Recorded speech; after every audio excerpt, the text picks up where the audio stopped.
Today we're keeping things really simple. I'm gonna walk you through two Excel formulas. Once you get the hang of them, you'll be using them all the time. We're talking about average if and average ifs. Now, if you've ever looked at a bunch of data and thought, how do I average only the values I actually care about? Then this is definitely for you. Let's break it down.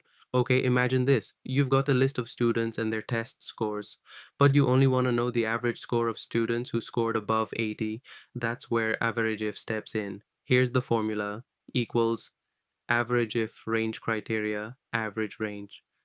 Let's keep it simple. Range is where you're checking your condition.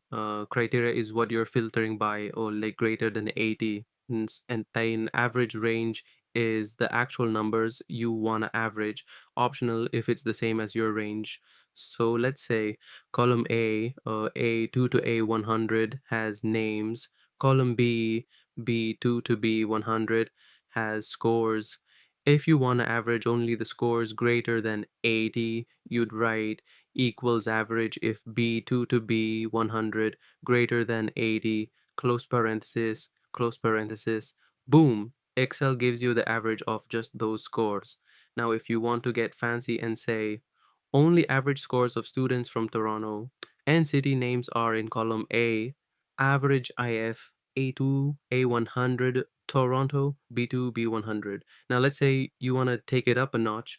You need to filter by more than one thing, like give me the average score of students from Toronto who also scored above 80. Now you're using average IFs. The formula looks like this equals average IFs.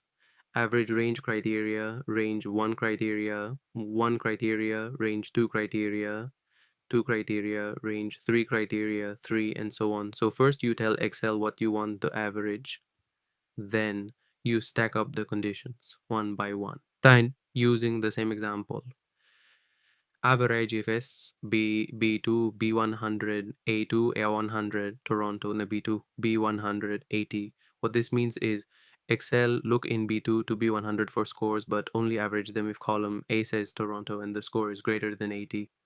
Super handy when you're working with stuff like multiple regions, product types, dates, and so on. And that's it. If this helped you understand average IFO and average types, give the video a like and maybe share it with someone who's always lacking in Excel. Got questions? Drop them in the comments. I always check and reply. Hit that subscribe button if you want more no nonsense Excel tips like this. Catch you in the next one.